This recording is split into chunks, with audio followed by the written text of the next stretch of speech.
ధర్మస్య గ్లానిర్భవతి భారత అభ్యుత్థానమధర్మస్య తదాత్మానం సృజామ్యహం పరిత్రాణాయ సాధూనాం వినాశాయ చ దుష్కృతాం ధర్మ సంస్థాపనార్థాయ సంభవామి యుగే యుగే సంభవామి యుగే యుగే.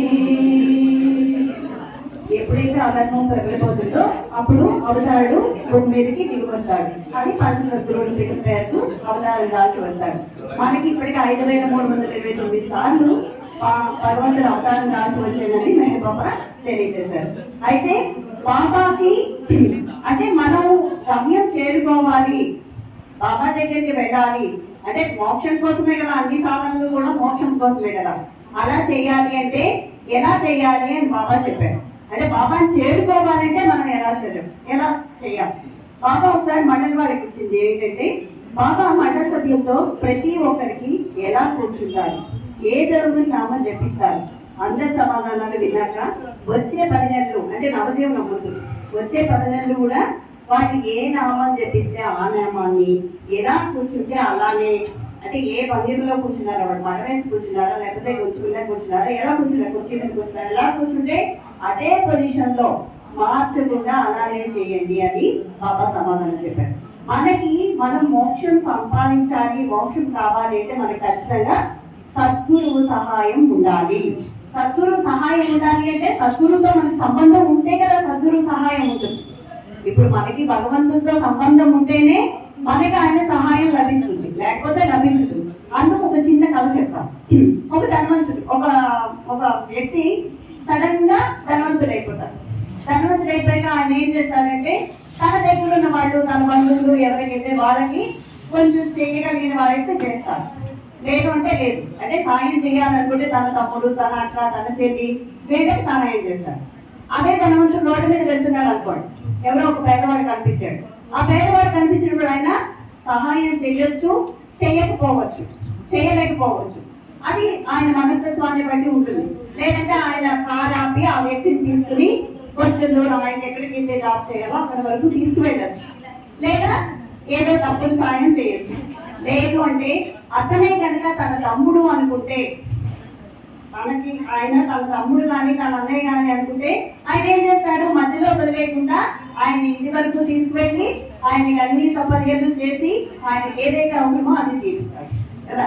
అంటే మానవ సంబంధాల్లోనే ఇలా ఉంటే భగవంతునితో మన సంబంధం ఎలా ఉంటే, భగవంతుడితో సంబంధం మనకి దగ్గరగా ఉంటే కనుక ఆయన మన ఒక ధనవంతుడు తన తమ్ముడు అనుకుని ఎలాగైతే సాయం చేశాడో అంతకన్నా ఎక్కువ ఆయన మనకి సాయం చేస్తాడు కనుక ఆయన సహాయం మనకందాలంటే మనం ఆయనతో ఉండాలి, ఆయన పొగ్గు పట్టుకుని ఉండాలి, ఆయన్ని వదలకుండా ఉండాలి. అయితే 1949 ఆగస్టు 31 నేను చెప్తున్నవన్నీ ఒకదానికి ఒకటి రిలేషన్ ఉండదండి, కానీ అన్ని బాబాకి సంబంధించినవే. ఓకేనా?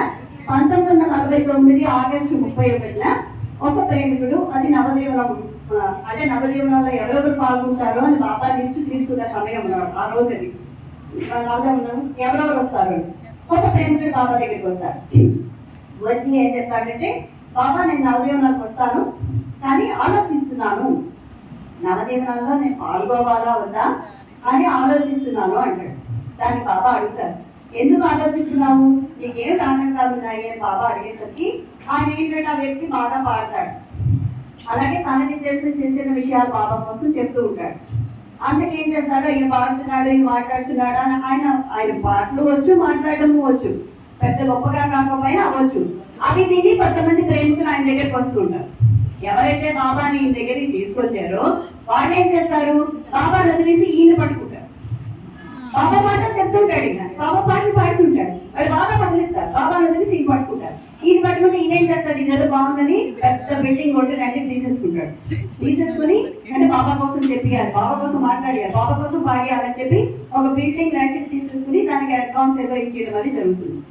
అదే మరి అవన్నీ ఇచ్చేసాడు కదా, మళ్ళీ వెనక్కి రావు కదా. అందుకు నవజీవనానికి పెట్టాలంటే ఇదంతా ఆపేయాలి, ఇదంతా ఆపేయాలి కదా. ఈ కార్యక్రమం ఏదైతే ఉందో ఇదంతా ఆపేయాలి.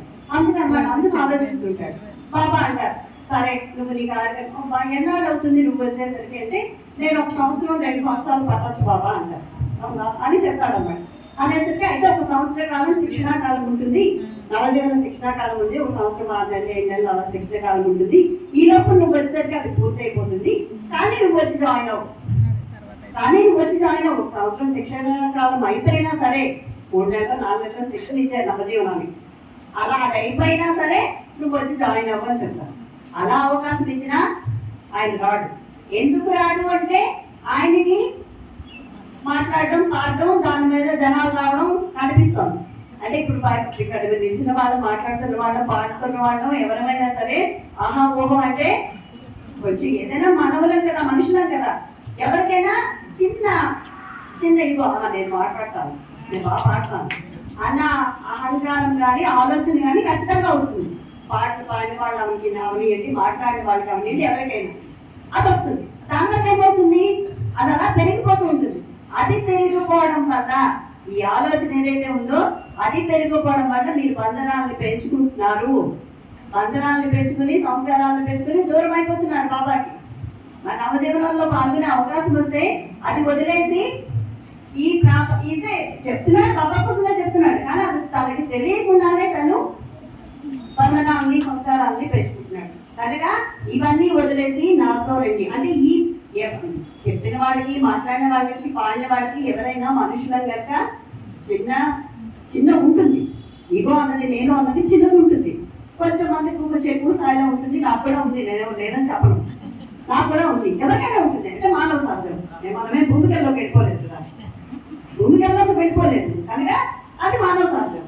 అది అలా అన్నప్పుడు ఏమవుతుంది అంటే వాళ్ళకి అది ఆటంకం అవుతుంది. ఎవరైతే బాబా దగ్గరికి వెళ్ళి నవజీవనం ఛాన్స్ కోల్పోయాడు ఆయన, ఆఖరికి లాస్ట్ వరకు కూడా నవజీవనంలో ఆయన పాల్గొలేదు.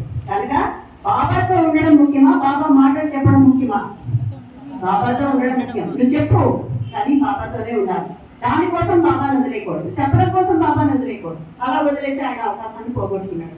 అయితే ఓకే, అదే పని. ఇప్పుడు మీలో ఇంతమంది ఉన్నారు కదా, ఎక్కువ మంది కొత్త వాళ్ళు ఉన్నారు దేశమైన వాళ్ళలో.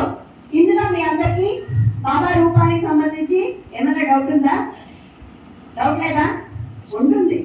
బాబా రూపానికి సంబంధించి డౌట్ ఉంది. ఏంటంటే శ్రీరంగారావు అన్నాడు, కిరీటం లేదు, గల లేదు, పోతాండం లేవు, ఏం వేసుకోలేదు ఆయన. మనకి మామూలుగా రాముడు కృష్ణుడు కథలు, పోతాండలు, ఇంకా కిరీటాలు, దానవకి ఇక్కడ ఏమో ఉంటాయి కదా, చాలా ఎక్కువ ఉంటాయి కదా. రూపం నాకు వర్ణించడం నాకు కాదు, కానీ విగ్రహము అనగానే, దేవతా మూర్తులు అనగానే ఇవన్నీ ఖచ్చితంగా ఉంటాయి. మరి మీ బాబాకి ఏమిటండి అవన్నీ లేవు అని డౌట్ వస్తుంది. అయితే బాబా ఏం చెప్పారు? ఓకే, నాకు బాబా చెప్పిన దాని తర్వాత మాట్లాడుతున్నాం. శనగపిండి ఉంది కదా, శనగపిండి తింటాం కదా మనం. శనగపిండిని ఉల్లిపాయ వేసి చేస్తే పకోడీ అవుతుంది కదా శనగపిండి. ఇంకా ఇంకేంటి, కొంచెం జాగ్రత్తగా కలిపి పోపది వేస్తే బొంబాయి చట్నీ అవుతుంది శనగపిండి. ఇంకా మెత్తగా చేసి మిరపకాయ వేస్తే మిరపకాయ బజ్జీ అవుతుంది, తమలపాకు వేస్తే తమలపాకు బజ్జీ అవుతుంది. అంటే ఒక శనగపిండి తన రూపాన్ని ఎన్ని రకాలుగా మార్చుకుంటుంది. మైసూర్ పాకు అవుతుంది, స్వీట్ వేసి నెయ్యి వేసి పంచదార వేసి చేస్తే. శనగపిండి ఇన్ని రూపాలు ధరిస్తున్నప్పుడు అవతార రూపం ధరించడంలో తప్పేమన్నా ఉందా? అవతార రూపం మార్చుకోవడంలో తప్పుందా? లేదు. ఎప్పటి కాలమాన పరిస్థితులకు అనుగుణంగా అప్పుడు అలా అవతారుడు వస్తుంటాడు. ఇప్పుడు ఒకవేళ గదా కిరీటం అన్ని ధరించి నేను అవతారం మన ముందు ఇంటి ముందుకు ఎవరైనా వస్తే, ఏ నాటక కంపెనీ నుంచి వచ్చావు బాబు నువ్వు అంటామా? అలా అంటాం కదా, అలానే అంటాం. అది కనుక కాబట్టి బాబా భగవంతుడు అవుతాడు, ఇందులో ఏం సందేహించాల్సిన అవసరం లేదు. అయితే కోరికలతో నా దగ్గరికి రాకండి అని ఖచ్చితంగా చెప్పారు. నన్ను ప్రేమించండి, నేను మీ అవసరాలను తీరుస్తాను అని బాబా చెప్పారు. ఏది నేను మాట్లాడినా బాబా మాట్లాడిస్తున్నారు అనుకోండి. ఒకవేళ నేనేమైనా తప్పు జరిగినా ఇది బాబా మీకు చెప్తున్నది, నేను చెప్తున్నది కాదు. అయితే ఒకటి చిన్న ఇది చెప్తాను. నేను దేవుణ్ణి మాత్రం నేనేం అనట్లేదు, మన మనుషులు మనస్తత్వాన్ని మాత్రమే అంటున్నాను. తిరుపతి వెళ్తున్నాం, నేను తిరుపతి వెళ్ళినప్పుడు దర్శనం కోసం నానా ఏ ప్రయాసాలు వచ్చి వేలకు వేలు ఖర్చు పెట్టి టెన్షన్లు పడి తిరుపతి వెళ్తున్నాం. అవునా? ఇలా అలా తిరుపతి వెళ్ళట్లేదు. మనం తిరుపతి వెళ్తున్నప్పుడు క్యూలో నిల్చుంటాం. క్యూలో నిల్చున్నాం సేపు నిన్న వెళ్ళొచ్చాను. నేను ఎందుకు తిరుపతి వెళ్ళాను, దర్శనానికి వెళ్ళాను అంటే నేను ఆఫీస్ పర్పస్ లో వెళ్ళాను. మా అందరు కొలీగ్స్ తో పాటు నేను దర్శనానికి వెళ్ళాను. నేనే వెళ్ళలేదని చెప్పాను. వెళ్ళాను. అయితే దర్శనానికి వెళ్ళినప్పుడు మనం ఎన్ని పాటలు పడతాం. విష్ణు నివాసానికి వెళ్ళి టికెట్ తీసుకుని నానా పాటలో వెళ్ళి అక్కడేమో అందరినీ పక్క వాటికి వీటికి తోపిస్తున్నారు. అది ఇది అంత అయ్యాయి. ఇవయ్యా క్యూలోకి వెళ్ళాం. క్యూలోకి వెళ్ళాక మనం దర్శనం కోసం కదా వెళ్తున్నాం. మన దృష్టి ఎక్కడ ఉండాలి? వెంకటరమణ మీద ఉండాలి. కానీ అంతవరకు సెల్ ఫోన్ పట్టుకుని పిచ్చి కబుర్లు మాట్లాడతారు. గేట్ తీసుకొని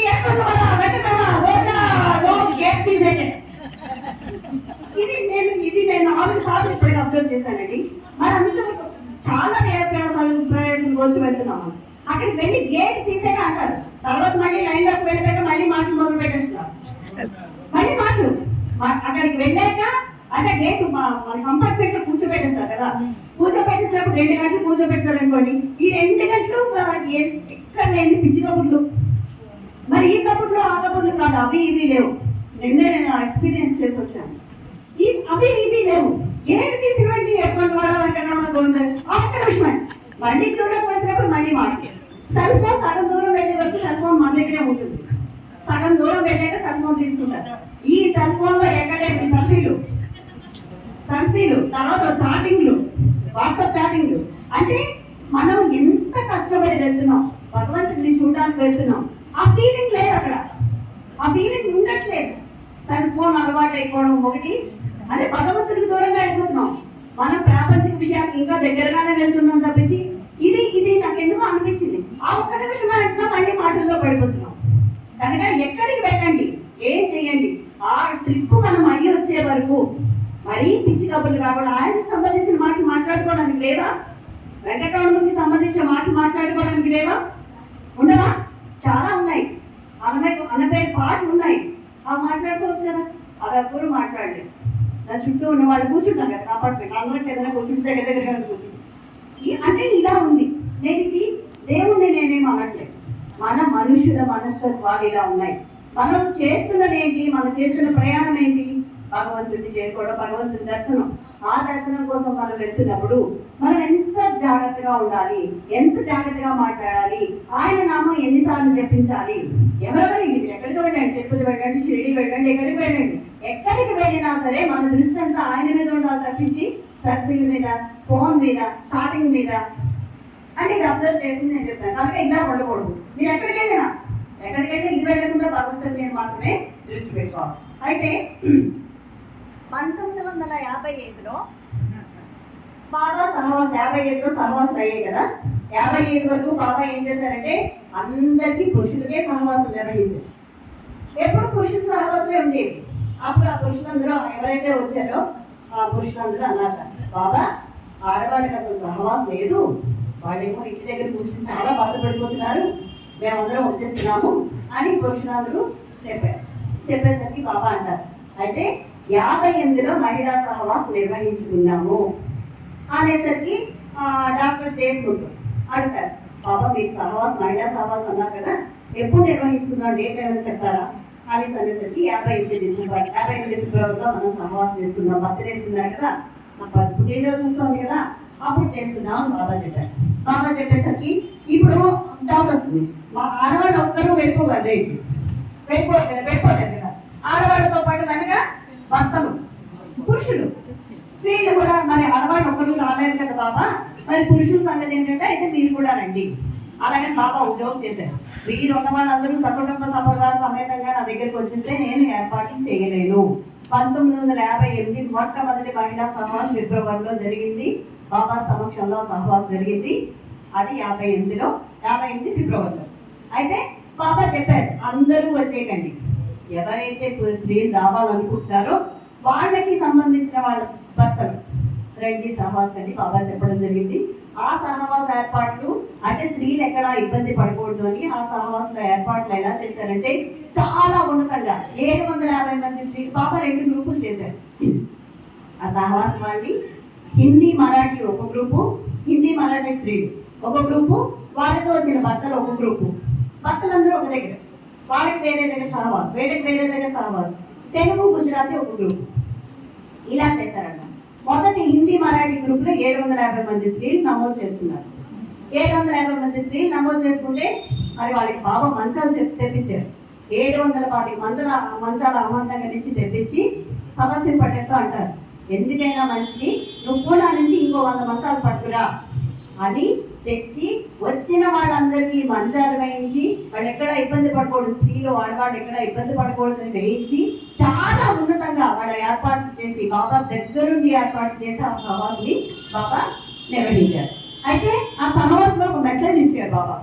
ఒకసారి చూసే చదువుతాను.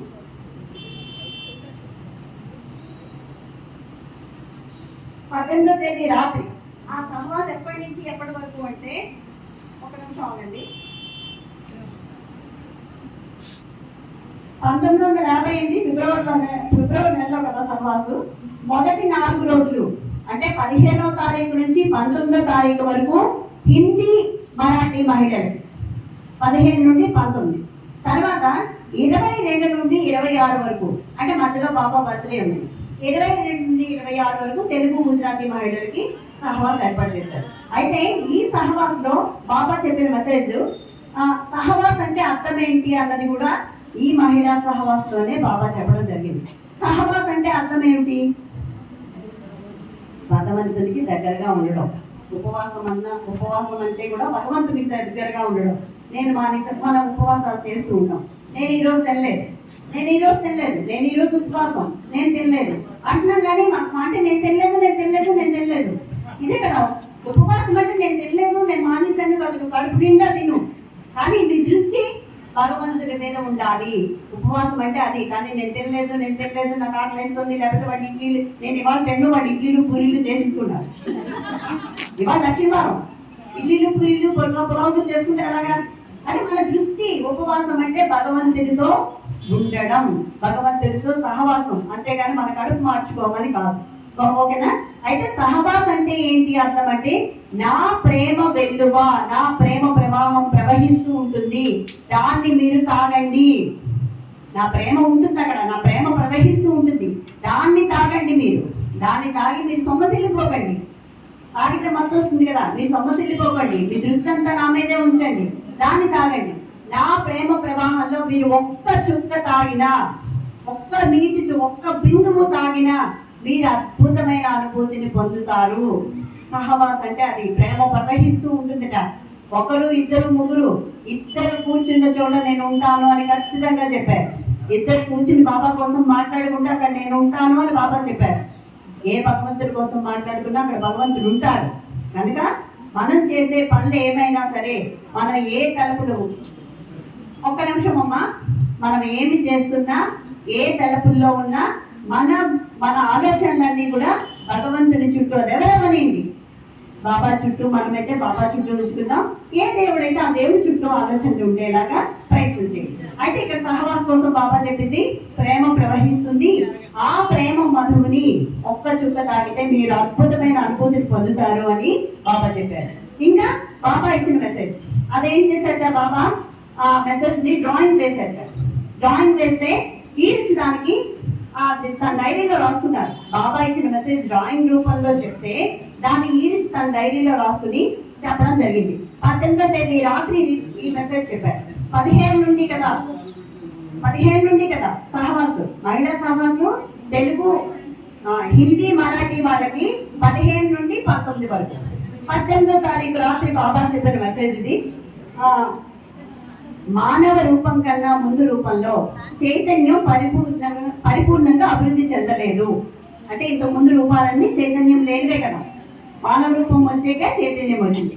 మానవ రూపంలో చైతన్యం ఎప్పుడు పరిపూర్ణంగా సిద్ధించిందో అక్కడ ప్రేమ ప్రారంభమయ్యింది. మానవ రూపంలోనే ప్రేమ ప్రారంభమైంది. జంతు రూపంలో అన్నింటిలో ప్రేమ ఉంది, కానీ క్రియాశీలంగా ఎప్పుడు మొదలైంది అంటే మానవ రూపం ధరించి వచ్చేకే తన ప్రేమ అనేది తన పాత్రని పోషించడం మొదలుపెట్టింది. జంతు రూపాల్లో, అన్ని రూపాల్లో ప్రేమ ఉంటుంది, కానీ క్రియాశీలంగా ప్రేమ పనిచేయడం మానవ రూపంలో ప్రారంభమైంది. మానవుడు ఆ ప్రేమలో కొట్టుకుపోతూ ఉంటే నేను అనే భావన పోతుంది. ఎప్పుడైతే ప్రేమ ప్రవాహాల్లో మునిగితేనండి, మీరు తాగండి అని చెప్పారు కదా, మనం దానిలో ఉంటే కనుక అది నేను నేను నాది నా యొక్క ఇవి ఉన్నాయి కదా, అవన్నీ పోతాయి అని చెప్పి బాబా అన్నారు. ప్రేమ ఎప్పుడైతే పరాకాష్ఠం చేరిందో నేను అనే భావన పూర్తిగా పోతుంది. ఆ విధంగా ప్రేమికుడు ప్రేమ ప్రియతముల్లో ఐక్యమైపోతాయి. ప్రియతముడు సర్వవ్యాపి. ప్రేమ యొక్క పరాకాష్ఠ స్థితి ఆయనలో మనకు ఏకమైపోవడం అనే ఈ అద్భుతమైన ప్రవచనాన్ని, అంటే ప్రేమ ప్రవాహంలో ప్రేమ ఎప్పుడైతే ప్రారంభమైందో, ప్రేమ ఎప్పుడైతే పరాకాష్ఠ స్థితికి చేరుకుందో అప్పుడు మనం ప్రియతముడితో ఏకమైపోతాము అని బాబా చెప్పిన మెసేజ్ ఇది. సహవాస్ కోసం మెసేజ్ 1958 మహిళా సహవాస్లో చెప్పారు.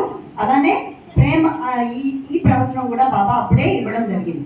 అయితే 1958 మొట్టమొదటి మహిళా సహవాసం హిందీ తెలుగు వాళ్ళకి 15 నుండి 19 వరకు, గుజరాతీ హిందీ మరాఠీ వాళ్ళకి 15 నుంచి 19, గుజరాతీ తెలుగు వాళ్ళకి 22 నుంచి 26. అయితే మధ్యలోని 15 నుండి 19లో 17వ తారీఖు శివరాత్రి వచ్చింది. శివరాత్రి అంటే మనం చాలా హిందువులను చాలా చేసుకుంటాం కదా. శివరాత్రి అంటే శివాలయాలన్నీ మారుమోగుతుంటాయి శివనామంతో. అయితే అప్పుడు అక్కడున్న వాళ్ళల్లో బాబాని శివుడిగా చూసి మెహర్ శంకర్ జీకి జై అనే నినాదాలు ఆ రోజంతా కూడా మారుమోగిపోయాయి. 17వ తారీఖు శివరాత్రి రోజు మనం బాబాలో శంకరుని కానీ విష్ణువుని కానీ హరిని కానీ మనం చూసుకుంటున్నాం. ఆ నామంతో వాళ్ళందరూ ఎవరైతే ఉన్నారో ఆ మహిళలందరికీ బాబా అలా కనిపించి, శివుడుగా కనిపించి మెహర్ శంకర్ జీకి జై అనే నినాదాలు ఆ రోజంతా మారుమోగిపోయాయి. 17వ తారీఖు శివరాత్రి రోజు అది అయిపోయింది. తర్వాత తెలుగు గుజరాతీ మహిళలు వచ్చారు 22 నుండి 26. 25 బాబా బర్త్డే. 25 బాబా బర్త్డేని చాలా ఉన్నతంగా వాళ్ళు చేస్తున్నారు. ఇప్పుడు మనం ఎందుకు బాబాని నమ్మాలి, బాబానే ఎందుకు నమ్మాలి అంటే బాబా ఎవరికి ఎప్పుడు ఏ అవకాశం ఇస్తారో తెలియదు. మనం ఎప్పుడో కొన్ని సంవత్సరాలు, వేల సంవత్సరాల క్రితం తాళపత్ర గ్రంథాల్లో మనకు లభించిన దాన్ని మనం నమ్ముతున్నాం కదా. ఇప్పుడు రాముడిని కృష్ణుడిని చూసిన వాళ్ళు ఎవరు లేవు. ఉన్నారండి మన ముత్తాతలు కానీ తాతలు కానీ ముత్తాతలు కానీ ఉన్నారా? లేరు. రాముడిని కృష్ణుడిని చూసిన వాళ్ళు ఎవరు లేరు. ఓకేనా? ఎవరు లేరు. కానీ బాబా చూసిన వాళ్ళు ఉన్నారు. బాబాతో అనుభూతులు పొందిన వాళ్ళు ఉన్నారు. బాబాతో చాలా అనుభూతులు పొందిన వాళ్ళు ఉన్నారు. వాళ్ళు చెప్పినవన్నీ విని బాబా ఏం చెప్పాడు, నాకేం ఇవ్వండి చెప్పలేదు. నాకు ఇవ్వాల్సిందంతా, నేను మిమ్మల్ని ప్రేమిస్తున్నాను, నాకు మీరు ఇవ్వాల్సింది మీ మనస్సు. నాకు కానుకలు ఇవ్వండి, హారతులు ఇవ్వండి, స్వీట్లు పెట్టండి, దండలు వేయండి. బాబా ఏం అడగలేదు. బాబా సాధారణమైన భోజనం పప్పు అన్నం మాత్రమే తినేవారు. ఉత్తపప్పు ఉంటుంది కదా, ఆ పప్పు అన్నం మాత్రమే తినేవారు. అది కూడా తినని సందర్భాలు ఉన్నాయి. పళ్ళ చెట్టు తాగేవారు. బాబా ఏమీ ఇష్టం వచ్చినట్టు తినలేదు, ఇష్టం వచ్చినట్టు ఏమి చేయలేదు. నాకేమి ఇవ్వలేదు. ఏమి ఇవ్వట్టే కదా మనం, అయ్యో అది కావాలి. మనం ఎక్కడైనా ఏమైనా అడిగితే కదా. కనుక మన ఏం అడగట్లేదు. మన నుంచి ఆయన మనకి ప్రేమ కానుకలు ఇచ్చారు. ప్రేమ అనే కానుకను ఆయన మనకి ఇచ్చారు. ప్రతిఫలంగా ఆయన కోరుకుంటున్నది నేను, నాది, నా యొక్క ఇవి ఇచ్చేయమని చెప్పారు. అంటే వీటన్నిటికీ మూలం మనసు. ఆ మనసును ఆయన దగ్గర సహవాసం వచ్చినప్పుడు బాబా ఏం చెప్పారు, బాబా వైపే చూడండి, ప్రతి క్షణం నా వైపు చూడండి, కన్నార్పకుండా నన్ను చూడండి. నన్ను చూస్తే ఉంటే మీరు ఒకవేళ కన్ను ఆర్పి పక్కకు చూసారనుకోండి, మీ ఆలోచనలు పరిపేరుగాలకపోతాయి, మీరు పక్కకు వెళ్ళిపోతారు. కనుక సహవాసం వచ్చినప్పుడు ఖచ్చితంగా నన్నే చూడండి అని బాబా చెప్పడం జరిగింది.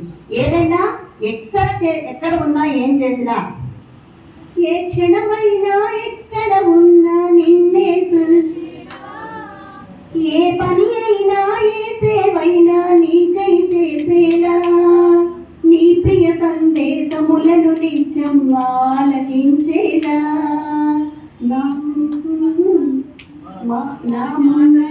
మౌనంలోనే ఆచరించేలా. మనం ఎప్పుడు కూడా ఏ దేవుడు అవనండి, ఏ భగవంతుడు అవనండి, ఒకే రూపాన్ని తలుచుకోండి. ఒకే రూపాన్ని బేరమాడద్దు. నాకది నీకిది, నాకది నీకిది ఇస్తాను, బేరమాడద్దు. ఆయన్ని మనస్ఫూర్తిగా బాబాని తలుచుకుంటూ, బాబా ఆలోచనలతో, బాబా ప్రేమలో, బాబా సేవలో మనం ప్రతి క్షణం ముందుకు వెళ్తూనే ఉండాలి. అయితే చిన్న హాస్య సంఘటన ఒకటి చెప్తాను. బాబా ఇది 1955 నాకు ఇయర్ గుర్తులేదు. ఒకసారి సహవాస్ జరుగుతాం. సహవాస్ జరుగుతుంటే ఆ సహవాస్లో 2000 మంది పాల్గొన్నారు. 2000 మంది పాల్గొన్నప్పుడు బాబా ఒక ప్రశ్న వేశారు. నాకన్నా శక్తివంతమైన వాడు, నాకన్నా ప్రేమ గలవాడు, నాకన్నా సౌమ్యుడైన వాడు ఎవరైనా ఉన్నారా అని అందరినీ అడిగారు. ఎవరైనా ఉన్నారంటే భయం కదండి, చెప్పాలి.